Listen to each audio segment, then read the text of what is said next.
Welcome to math solutions. हम start करने लगे हैं सीक्वेंसेस एंड सीरीज।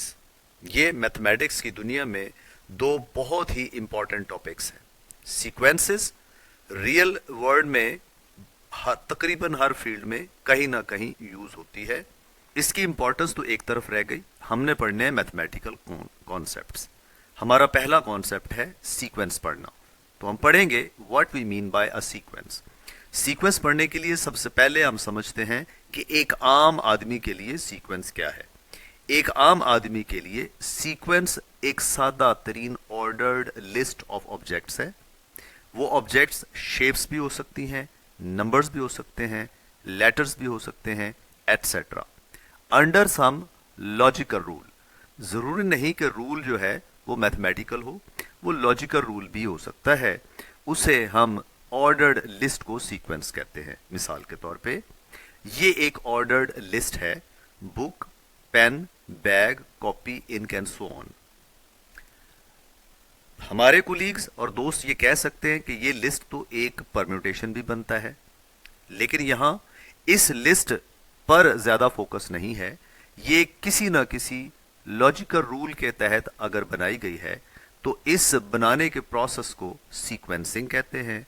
और उस प्रोसेस के नतीजे में जो भी लिस्ट तैयार होगी और आप कह सकें कि ये इसकी टर्म नंबर 1 है, ये टर्म नंबर 2 है, ये टर्म नंबर 3 है, तो वो लिस्ट एक सीक्वेंस कहलाएगी। नेचुरल नंबर्स यूज करते हैं इन ऑब्जेक्ट्स की पोजीशंस को डिफाइन करने के लिए। हम इस लिस्ट में किसी भी जो ऑब्जेक्ट है उसे नहीं कह सकते कि इसका पोजीशन नंबर -1 है या 1/2 है। ये सीक्वेंस ऑफ ऑब्जेक्ट्स है, मींस वेजिटेबल, ये स्टेशनरी आइटम्स हैं, और ये लिस्ट ऑफ नंबर्स हैं। तो पोजीशन मैटर करती है, वो नेचुरल नंबर्स होंगे।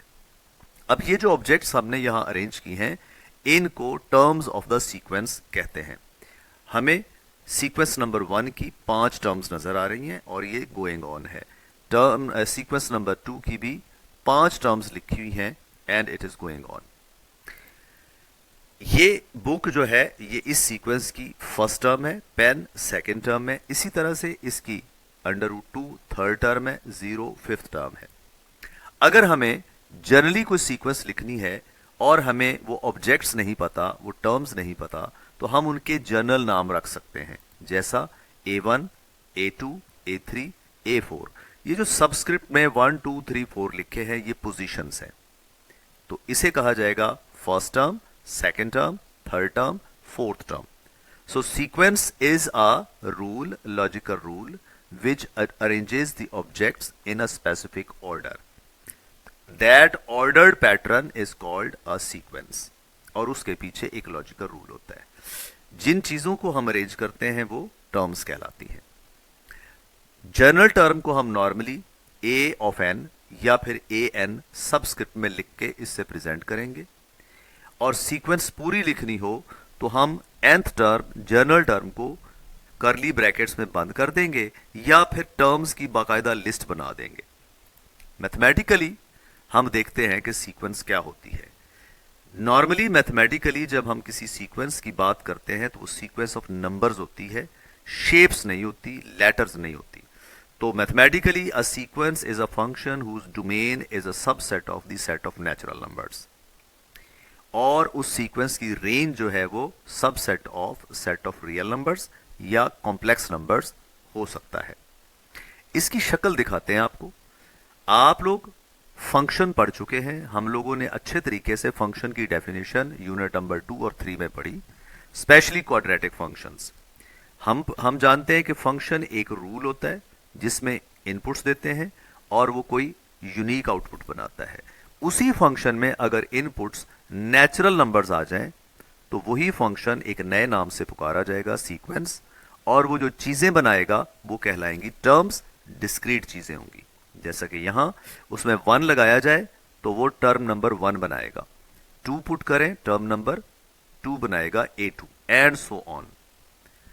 ये सिलसिला चलता जाए और चलता चलता एक आखिरी इनपुट n तक पहुंचे और उसका एक आखिरी आउटपुट, लास्ट आउटपुट AN हो, तो हम कह सकते हैं कि n इनपुट्स हैं और n आउटपुट्स हैं। तो ऐसा फंक्शन कहलाता है फाइनाइट सीक्वेंस, जिसमें स्टार्टिंग टर्म का नंबर भी पता है और एंडिंग टर्म का नंबर भी पता है। लेकिन अगर ये सिलसिला कंटिन्यू रहे, इन्फिनिटी तक जाए, तो इसमें क्या होगा, ऐसी सीक्वेंस को इनफाइनाइट सीक्वेंस कहेंगे। आगे बढ़ते हैं, दोबारा से देखिए, ये है फंक्शन जिसे हमने सीक्वेंस कहा, ये उसकी डोमेन है नेचुरल नंबर्स। हम ऐसा करते हैं, इसको अंडरस्टैंड करते हैं कि डोमेन नेचुरल नंबर्स होंगे या उनके सबसेट्स होंगे। अब हमारा फोकस है सीक्वेंस बनाने वाले फंक्शन पे, उस फंक्शन में जिसे सीक्वेंस कहते हैं या उसके आउटपुट्स पे। तो इनको देखते हुए हम कहते हैं कि अगर ये सारे के सारे रियल नंबर्स हैं तो ऐसी सीक्वेंस को रियल सीक्वेंस कहते हैं, और अगर इनमें से कोई एक आध इमेजिनरी नंबर है तो ऐसी सीक्वेंस को कॉम्प्लेक्स सीक्वेंस कहते हैं। तो टाइप्स हो गई फाइनाइट, इनफाइनाइट, रियल और कॉम्प्लेक्स। अब हम आगे बढ़ेंगे और देखेंगे कि हम प्रैक्टिकली सीक्वेंस को कैसे लिखा करेंगे। सीक्वेंस को लिखने के 3 तरीके हैं, जिनमें से पहला तरीका कि sequence is described either by a few specific terms. हम सीक्वेंस को लिखने के लिए ये फंक्शन जो कि टर्म्स बनाता है वो नहीं लिखते, बल्कि बनी बनाई टर्म्स की लिस्ट लिख देते हैं। जैसे कि पहली टर्म लिख सकते हैं 2, 5, 8, 11, A1, 5, A2, A1, 2, A2, 5, A3, 8 and A4, 11 and it is going on. या फिर ये भी सीक्वेंस है, फ्यू नोन टर्म्स को लिस्ट करके दिखा दे तो ये क्या बन जाती है, आपके पास एक सीक्वेंस बन जाती है। सेकंड वे है कि सीक्वेंस को ये टर्म्स की बजाय जनरल टर्म फार्मूले से प्रेजेंट कर देते हैं, यानी इस an में n यूज होता नजर आए और टर्म्स बनती नजर आए। जैसे an इक्वल टू 2n-1 है, an इक्वल टू 2 + 3n है, तो ये जनरल टर्म फार्मूले हैं। तो अब इन दोनों को समझ लीजिएगा, जब आपको या हमें जनरल टर्म फार्मूला पता हो तो इसमें हम जस्ट n की जगह 1, 2, 3, 4 लगा के ये टर्म्स बना सकते हैं, और अगर टर्म्स पता हो तो उससे हम जनरल टर्म फार्मूला बना सकते हैं। एक तीसरा तरीका भी है जिसे रिकर्शन मेथड या रिकर्सिव फार्मूला कहते हैं। इसमें होता क्या है, इसमें सिर्फ एक टर्म गिवन होती है स्टार्टिंग A1, और बाकी हर आने वाली टर्म पिछली टर्म से बनाने का फार्मूला दिया होता है। रिकर्सिव रिलेशन से भी सीक्वेंस बनती है। तो सीक्वेंस के बारे में मोटी बात याद रखनी है, क्या, that is ordered list of numbers under some certain rule. Sequence एक फंक्शन है जिसकी domain subset of natural numbers, range real numbers या कॉम्प्लेक्स नंबर्स हो सकते हैं। लिखने के 3 तरीके, या तो कुछ नोन टर्म्स की लिस्ट बना दी जाती है, या जनरल टर्म फार्मूला, या फिर रिकर्सिव फार्मूला। इस नॉलेज के साथ हम चलते हैं एक्सरसाइज 6.1 पे। 6.1 में टोटल 4 सवाल है। इन चारों क्वेश्चंस को अगर हम ध्यान से देखें तो पहला क्वेश्चन ऐसा है जिसमें सीक्वेंसेस 2 दी गई हैं, 3 टर्म्स दी गई हैं। कौन सा तरीका इख्तियार किया गया है, फ्यू नोन टर्म्स वाला पहला तरीका। क्वेश्चन नंबर 2 में पार्ट नंबर 1, 3, 5, 7, 8, ये 5 पार्ट्स ऐसे हैं जिनमें जनरल टर्म फार्मूला दिया गया है। ये 3 पार्ट्स ऐसे हैं जिनमें रिकर्सिव फार्मूला दिया गया है। क्वेश्चन 4 में जनरल टर्म फार्मूला दिया गया और टर्म्स बनाने को कहा गया है, और क्वेश्चन नंबर 4 में भी फ्यू नोन टर्म्स दी गई हैं और कहा गया है कि इनको ऑब्जर्व करके nth टर्म बनाइए। ये एक्सरसाइज कंपैरेटिवली इजी है, हम इसे अगले 10 मिनट में इंशाल्लाह कवर कर सकते हैं। आइए क्वेश्चन नंबर 1 शुरू करते हैं। ये कहते हैं find next 4 terms of each sequence.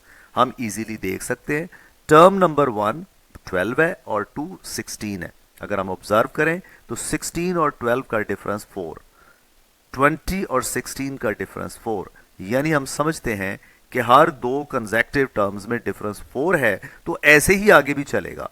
तो अगली टर्म क्या होनी चाहिए, डिफरेंस 4 से 24 बनेगी, फिर अगली टर्म 28 बनेगी, उससे अगली टर्म 32 और उससे अगली टर्म 36 बनेगी।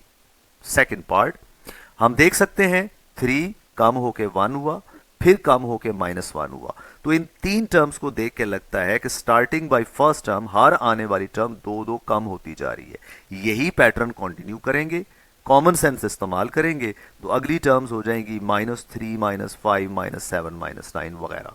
तो ये दोनों क्वेश्चंस कम से कम इतना हक बनता है कि लिख दें। नॉर्मली ये दोनों क्वेश्चंस एमसीक्यूज के तौर पर आते हैं। आगे बढ़ते हैं जी। क्वेश्चन नंबर 2 इज, इसके जैसा कि मैंने आपको बताया कि ये दो किस्म के हैं, इनमें से 5 पार्ट्स 1, 3, 5, 7 और 8 nth टर्म फार्मूले से दिए गए हैं और रिमेनिंग 3 पार्ट्स रिकर्सिव फार्मूले से दिए गए हैं। आइए करते हैं क्वेश्चन नंबर 2 का पार्ट नंबर 1, 3, 5, 7 और 8। फर्स्ट 3 टर्म्स चाहिए। पहला part an equal to 3n plus 1। n कौन है? एक नेचुरल नंबर है, डोमेन का एलिमेंट है, तो पहली वैल्यू n की जगह 1 लगा सकते हैं। इससे हमारे पास टर्म नंबर 1 a1 बनेगी। पूरे फार्मूले में n की जगह 1 लगाएंगे तो 8 आ गया। a1 8 है, मतलब पहली टर्म 8 होगी उस सीक्वेंस की। n2 लगाते हैं, a2 इक्वल टू सॉल्व करते हैं 11 आ जाएगा। n इक्वल टू 3 लगाएं, a3 is equal to 3 into 3 plus 5 14 आ जाएगा। लीजिए पहली 3 टर्म्स बन गई, 8, 11 और 14। Come to part number 3, an is equal to n minus 3 into n plus 1। यही प्रोसेस रिपीट करेंगे, n1 लगाएंगे, a1 आपके पास 1 माइनस 3 इंटू 1 प्लस 1 माइनस 4 बन जाएगा। n की जगह 2 लगाते हैं, a2 बनेगा 2 minus 3 into 2 plus 1 upon solving minus 3 बनेगा। n इक्वल टू 3 लगाते हैं, सिंप्लीफाई करते हैं, 0 बन जाएगा। तो first 3 terms are -4, -3 and 0। Part number अब हम करेंगे 8 पहले, क्योंकि थोड़ा शॉर्ट है और जगह कम है। n की जगह 1 प्लेस कीजिए, a1 -1 raise to the power 1। n की जगह 1 प्लेस कीजिए, -1 raise to the power 1, 7 into 1 square, answer is -7। n की जगह 2 प्लेस कीजिए, -1 का स्क्वायर प्लस 1, 2 का स्क्वायर 4, 4 7 28। n की जगह 3 पुट कीजिए, -1 क्यूब इंटू 7, 3 स्क्वायर, -1 का क्यूब माइनस आंसर देगा 3 square 9, 7 63। First 3 terms are -7, 28, -63। Part number 5 देखिए, an equal to 8 minus 20 over 3 plus n। उसी तरह से n की वैल्यू 1 फिट कीजिए, 8 माइनस 20 ओवर 3 प्लस n की जगह 1, 20 ओवर 4 5 आएगा, 8 माइनस 5 इज 3। n की वैल्यू 2 प्लेस करें, 8 माइनस 20 ओवर 3 प्लस 2 यानी 20 ओवर 5 डिवाइड करते हैं 4, 8 माइनस 4 का आंसर 4। n3 लगाते हैं, third term is 8 minus 20 over 3 plus 3, 8 minus 20 over 6, LCM लेंगे 48 minus 20 by 6, 14 by 3 will be the answer. So first 3 terms are 3, 4 and 14 by 3. Part number 7 देखिए, an equal to -2n square. एक step और कर लेते हैं, square खोलते हैं तो ये 4n स्क्वायर बनता है। पहली वैल्यू n की जगह 1, 4 इंटू 1 स्क्वायर 4 बनता है, n की जगह 2, a2 4 इंटू 2 स्क्वायर 16 बनता है, n की जगह 3, a3 is equal to 4 into 3 square 36 बनता है। तो first 3 terms are 4, 16 and 36। Part number 2 और पार्ट नंबर 4 और पार्ट नंबर 6 जो है ये रिकर्सिव फार्मूलाज हैं। देखते हैं कैसे करना है। इन सब में एक फायदा है कि सब में पहली पहली टर्म्स दे दी गई हैं, सिर्फ हमें टर्म नंबर 2 और 3 निकालना है। पहला पार्ट a1 मौजूद है और यहां n+1 है, तो n की पहली वैल्यू हम इसमें लगाएंगे 1, तो क्या बनेगा a1 + 1 4a1 - 7, a2 is equal to 4 into 3 minus 7, we will get 5 answer. n की जगह 2 लगाइए। इस फॉर्मूले में जब 2 + 1 होगा, 2 + 1 होगा, राइट पे 4 इंटू a2 - 7, a2 + 1 का आंसर a3 हो जाता है। 4 इंटू 5 - 3, 20 - 7 है, 20 - 7 इज 13। अब 3 टर्म्स हो गई। इसका एक फायदा हुआ कि एक बनी बनाई टर्म मिल गई थी, इसलिए सिर्फ 2 वैल्यूज लगानी पड़ी। फर्स्ट होगी 3, सेकंड हो जाएगी 5 और थर्ड हो जाएगी 13।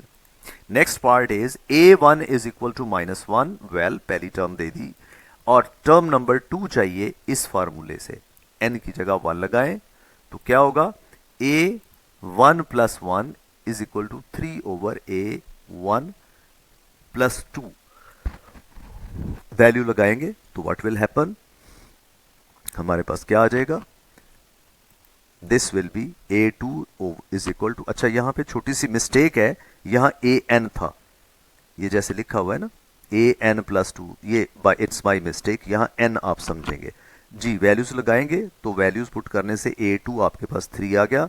अब इसी फार्मूले में n की जगह हम 2 लगाएंगे तो ये बनेगा a2 plus 1, 3 over a2 plus 2, a2 की वैल्यू हम बना चुके हैं 3, answer is 3/5, so first 3 terms are these -1 3 3/5। Last part है a1 is equal to 1, an plus 1 is equal to 3an plus 2 whole square.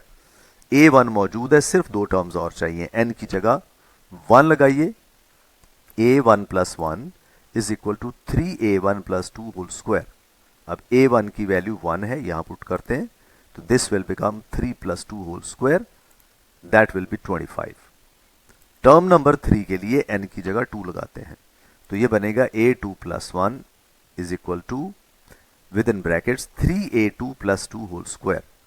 a2 की वैल्यू हम बना चुके हैं 25, पुट कर दें, 25 into 3 is 75 plus 2 is 67 square, square खोल देते हैं तो टर्म नंबर 3 भी हमारे पास 5929 आ गई। ये हमारे पास फर्स्ट 3 टर्म्स कंप्लीट हो गई, क्या क्या, 1, 25 और 5929। This was question number 2। Let us move to question number 3। ये कहते हैं कि an expression for n triangular number is n into n plus 1/2।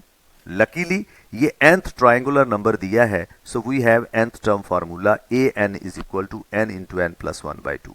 Write down the 15th triangular number, ये nth ट्रायंगुलर नंबर है तो हमें 15th ट्रायंगुलर नंबर चाहिए तो n की जगह 15 फिट कर देते हैं, लगाएं, a15 is equal to 15 into 15 plus 1/2 and that will be 15 8s are 120। तो 15th जो इसका ट्रायंगुलर नंबर है वो 120 बनता है। नेक्स्ट पार्ट है make a triangle of dots by taking n equal to 5। देखते हैं n 5 करने से 5th ट्रायंगुलर नंबर क्या बनता है। n इक्वल टू 5 लगाएं तो a5 is equal to 5 into 5 plus 1/2, ये 15 आ गया। अब उसने कहा है कि आप ट्रायंगल बनाइए, बना लेते हैं।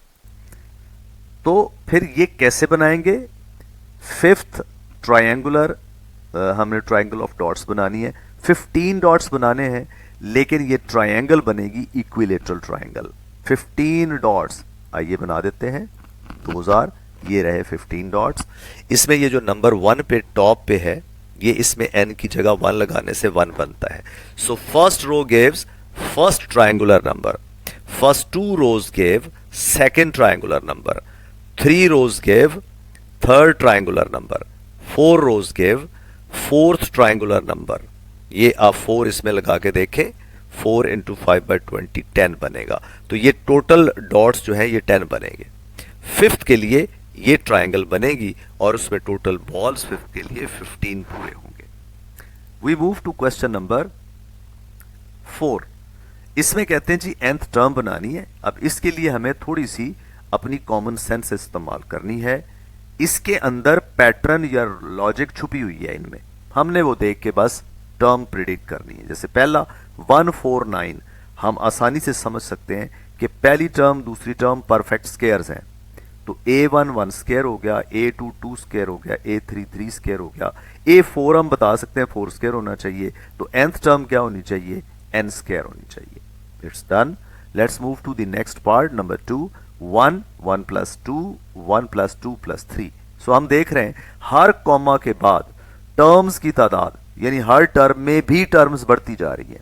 मसलन पहली टर्म में सिर्फ 1 है, दूसरी में 1 और 2 का सम है, तीसरे में 1 और 2 और 3 का सम है, तो फोर्थ में हम समझ सकते हैं कि ये 1 2 3 और 4 तक का सम होगा। सो हम यही बातें लिखते हैं, a1 is 1, a2 is 1 plus 2, a3 will end up with 3, a4 will end up with 4, so an will end up with n.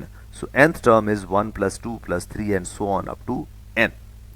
Next part is a1 b1, a2 b2, a3 b3. तो आगे हम समझ सकते हैं कि a4 b4 होना चाहिए, a5 a6 होना चाहिए। तो लेकिन फॉर्मेलिटी फिल करते हैं। पहली टर्म का नाम t1 रख लें। a1 इसलिए नहीं रखा कि a1 a2 इसमें पहले इस्तेमाल हो रहे हैं। t2 will be a2 b2, t3 will be a3 b3, तो tn will be an bn। We got the answer. Next one is x 2x square 3x cube. इसमें a1 है 1x1, a2 है 2x2, a3 है 3x3। तो fourth term होनी चाहिए 4x4, fifth होनी चाहिए 5x5। तो nth क्या होनी चाहिए? nx power n। कोएफिशिएंट भी वही, पावर भी वही। Next part is number 5। a1 plus d, a1 plus 2d।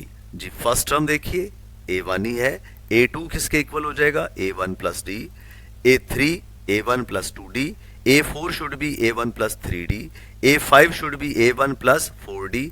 ऐसे लग रहा है ना, a1 है तो कोई d नहीं है, 2 है तो एक d है, 3 है तो 2 d's है, 4 होगा तो 3 d's है, तो n होगा तो क्या होगा? a1 में n माइनस 1 d's ऐड हो जाएंगे। ये पार्ट नंबर 4। पार्ट नंबर 5 पे चलते हैं, and that is a1r into a1r square and so on. तो इसमें फर्स्ट टर्म a1 है, सेकंड में एक r मल्टीप्लाई हो गया, थर्ड में 2r मल्टीप्लाई हो गए। तो हमें समझ जाना चाहिए कि फोर्थ में 3r मल्टीप्लाई होंगे, फिफ्थ में 4r मल्टीप्लाई होंगे। तो nth टर्म में क्या होगा? एक r कम मल्टीप्लाई होगा। जैसे 1 में कोई r नहीं, 2 में एक r है, 3 में r स्क्वायर है, तो nth में r n माइनस 1 होगा। पार्ट नंबर देखते हैं number 7। a1 over b1 plus c1, a2 over b2 plus c2, a3 over b3 plus c3 and so on. इसमें टर्म 1 a1 b1 c1 से बनी है, टर्म 2 a2 b2 c2 से बनी है, t3 a3 b3 c3 से बनी है। तो nth टर्म कैसे बननी चाहिए? an over bn plus cn बनना चाहिए। अब लास्ट पार्ट देखते हैं, that is 1 over a1, 1 over a1 plus d, 1 over a plus 2d। इतने क्वेश्चंस मैंने समझाए, अब आपका भी हक बनता है कि एक क्वेश्चन इनको देख के खुद से करें। ये आपकी असाइनमेंट है, और अगर आपसे ये क्वेश्चन ना हो कमेंट सेक्शन में बता सकते हैं, मैं ये खुद कर दूंगा। वैसे हिंट ये है कि ये 5वें जैसा है, सिर्फ 1 ओवर लिखा हुआ है। तो हम आगे चलते हैं। तो ये एक्सरसाइज हमारी कंप्लीट हो गई है। आपके लिए नेक तमन्नाएं हैं। चैप्टर नंबर 6 स्टार्ट हो चुका है। आने वाला लेक्चर 6.2 का कंप्लीट लेक्चर होगा। Wait for that lecture. Thank you very much.